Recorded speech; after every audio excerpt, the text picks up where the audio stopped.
बिस्मिल्लाहिर्रहमानिर्रहीम। Islamic library में आप सबको खुश आमदीद कहती हूँ। वीडियो देखने के लिए मेरे चैनल को सब्सक्राइब कर लें और बेल आइकॉन को क्लिक कर दें ताकि मेरी आने वाली वीडियोस का नोटिफिकेशन आपको वक्त पर मिलता रहे। पहले से कायम निज़ाम जब ये देखता है कि हमारे तमस्कुर और चुटकियों में उड़ाने की कोशिशों से वो बात ख़त्म नहीं हुई, ये दावत तो पेशकदमी कर रही है, आगे बढ़ रही है, तो उसका दूसरा हरबा हमेशा तशद्दुद का होता है। जाहिर सी बात है, इस सूरत में सबसे ज़्यादा पिसने वाले या तो गुलाम होते हैं या नौजवान। चुनाचे खुबाब बिन अरारत रज़ी अल्लाह अन्हु के लिए दहकते अंगारे ज़मीन पर बिछा दिए जाते और नंगी पीठ करके उनको लिटा दिया जाता कि बाज आओ। बिलाल हबशी रज़ी अल्लाह अन्हु को तपती हुई संगलाख ज़मीन पर लिटाकर सीने के ऊपर भी भारी पत्थर रख दिया जाता। कभी गले में रस्सी डालकर औबाश नौजवानों के हवाले कर दिया जाता। अबू जहल ने आले यासिर पर ईज़ा रसानी और तशद्दुद की हद कर दी। उसने हज़रत समिया रज़ी अल्लाह अन्हुमा को बर्छा मारकर शहीद कर दिया और इस तरह वो राह हक की पहली शहीद ठहरी। उनका खून राह हक में बहने वाला सबसे पहला खून है। उनके शोहर हज़रत अमार रज़ी अल्लाह अन्हु के वालिद हज़रत यासिर रज़ी अल्लाह अन्हु को इस तरह शहीद किया गया कि 4 जवान ऊँट के लेकर उनके साथ रस्से बांध दिए गए और रस्सों के दूसरे सिरों के साथ हज़रत यासिर रज़ी अल्लाह अन्हु के दोनों बाजू और टांगें कस दी गईं और फिर उन ऊँटों को एकदम मुखालिफ सिमतों में दौड़ा दिया गया और इस तरह उनके जिस्म के परखच्चे उड़ गए। ये है बेईमाना तशद्दुद जो इस दावत को कबूल करने वालों पर रवा रखा गया। इन हालात में नबी अकरम सल्लल्लाहु अलैहि वसल्लम के कल्बे मुबारक पर क्या बीतती होगी। वो पैगाम रब्बानी जो आपको मिलता था वही आप अपने जानिसारों और साथियों में बांटते गए। आप सामने से गुजर रहे हैं, देख रहे हैं कि अबू जहल क्या कर रहा है, लेकिन उसका हाथ नहीं पकड़ सकते। आप कहते हैं तो सिर्फ ये कि ए यासिर के घर वालों, सब्र करो और झीलो, इसलिए कि अल्लाह ताला का वादा तुमसे जन्नत का है। फिर ये नहीं कि आला तबकात के लोगों पर तशद्दुद ना हुआ हो, उनमें बिलखसूस नौजवानों पर तशद्दुद हुआ। हज़रत उस्मान रज़ी अल्लाह अन्हु नौजवान थे, उनके चचा ने एक चटाई में लपेटा और धुआं दे दिया। हज़रत मसअब बिन उमैर रज़ी अल्लाह अन्हु को बरहना करके घर से निकाल दिया गया कि तुमने अगर अपने आबाई दीन को छोड़ा है तो माँ बाप की किसी चीज़ पर तुम्हारा कोई हक नहीं है। ये कपड़े भी उन्हीं के हैं, इन्हें भी उतार दो। हज़रत अबू बकर रज़ी अल्लाह अन्हु को इस कदर मारा गया कि बिल्कुल मुर्दा समझकर छोड़ दिया गया। क्या कहाँ उनका मर्तबा और कहाँ उनका ये हाल।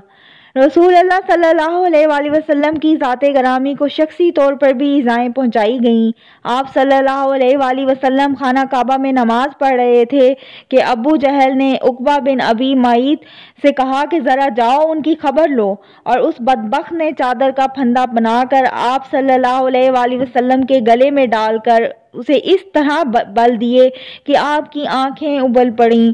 इस तरह एक मर्तबा आप सल्लल्लाहु अलैहि वसल्लम सजदे में पड़े थे कि उसी उक़बा बिन अबी मुईत ने अबू जहल के कहने पर ऊँट की गलाजत भरी और ओजड़ी लाकर आप सल्लल्लाहु अलैहि वसल्लम के कांधों पर रख दी, जिसके बोझ की वजह से आप सल्लल्लाहु अलैहि वसल्लम सर न उठा पाए। ये बेईमाना तशद्दुद सन 5 नबवी में अपने नुक्ता अरूज को पहुंच गया तो हिजरत की इजाज़त आई और हिजरत हबशा हुई। इस हिजरत के लिए 2 काफ़िले निकले। पहले काफ़िले में 12 मर्द और 4 औरतें शामिल थीं, जिनमें हज़रत उस्मान रज़ी अल्लाह अन्हु भी थे और आपके हमरा आपकी अहलिया मोहतरमा हज़रत रुकैया रज़ी अल्लाह अन्हा भी थीं, जो नबी अकरम सल्लल्लाहु अलैहि वसल्लम की लख्ते जिगर थीं। हुज़ूर सल्लल्लाहु अलैहि वसल्लम ने फरमाया, हज़रत लूत अलैहिस्सलाम और उनकी बीवी के बाद ये पहला जोड़ा है जो राह खुदा में हिजरत कर रहा है। दूसरा काफिला जो 83 मर्दों और 18 औरतों पर मुश्तमिल था, हज़रत जाफिर तैयार रज़ी अल्लाह अन्हु की क़ियादत में रवाना हुआ। कमोबेश इतने ही लोग होंगे जो मक्का में रह गए होंगे। ये थी रसूल अल्लाह सल्लल्लाहु अलैहि वसल्लम की 5 बरस की कमाई। तशद्दुद और ईज़ा रसानी के बावजूद इन 5 बरसों में दावत का कदम पीछे नहीं हटा, बल्कि बतदरीज आगे बढ़ता रहा, और ये दावत थी कुरान की और उसकी तालीम की। सन 6 नबवी में कुछ पासा पलटा है। हज़रत उमर रज़ी अल्लाह अन्हु ईमान ले आए और हज़रत हमज़ा रज़ी अल्लाह अन्हु ईमान ले आए। इससे मुसलमानों को भी कुछ हौसला हुआ। حضرت عمر رضی اللہ عنہ کے ایمان لانے میں حضرت خباب بن الارت رضی اللہ عنہ کا بڑا دخل ہے۔ مشہور واقعہ ہے کہ جب حضرت عمر رضی اللہ عنہ اپنی ہمشیرہ فاطمہ بنت خطاب رضی اللہ عنہما کے گھر پر گئے اور دستک دی تو خباب بن الارت رضی اللہ عنہ کو ان کو اور ان کے شوہر حضرت سعید بن زید رضی اللہ عنہ کو قرآن پڑھا رہے تھے۔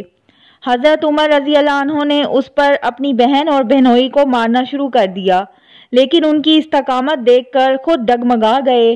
ان سے قرآن مجید لے کر خود پڑھنا شروع کیا تو دل پر شدید اثر ہوا اور حضرت محمد صلی اللہ علیہ وآلہ وسلم کی خدمت میں حاضر ہو کر اپنے ایمان کا اعلان کر دیا۔ حضرت عمر رضی اللہ عنہ اور حضرت حمزہ رضی اللہ عنہ کا ایمان ایک طرف تو مسلمانوں کے لیے موجب تقویت ہوا، دوسری طرف قریش کے سردار بھی چونکے کہ یہ مشت خاک تو ایک بہت بڑا طوفان بن رہی ہے، لہٰذا یہ وہ وقت ہے جب جناب ابو طالب کو ایک طرح کا الٹیمیٹم دے دیا گیا۔ یہ بات ذہن میں رکھیے کہ قبائلی نظام میں شرافت کی بنیاد یہ تھی کہ اپنے قبیلے کے فرد کا ساتھ نہ چھوڑا جائے، اور ابو طالب نے بہرحال اس شرافت کا ثبوت دیا۔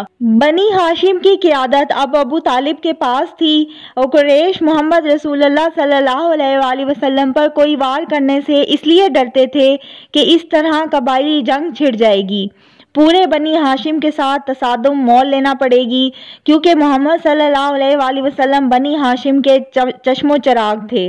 لہٰذا جناب ابو طالب کو الٹیمیٹم دیا گیا کہ اب ہمارے صبر کا پیمانہ لبریز ہو گیا ہے، یا تو راستے سے ہٹ جاؤ یا میدان جنگ میں آؤ۔ اس وقت ابو طالب نے آپ صلی اللہ علیہ وآلہ وسلم کو بلایا اور کہا کہ بھتیجے، مجھ پر اتنا بوجھ نہ ڈالو جسے میں برداشت نہ کر سکوں۔ یہ تھی میری آج کی ویڈیو۔ بہت سارے لوگ جو میرے چینل کو دیکھ رہے ہیں، جنہوں نے ابھی تک سبسکرائب نہیں کیا، سبسکرائب کر کے میری حوصلہ افزائی کریں اور میری ویڈیوز کو لائک کریں اور شیئر کریں۔ اللہ حافظ۔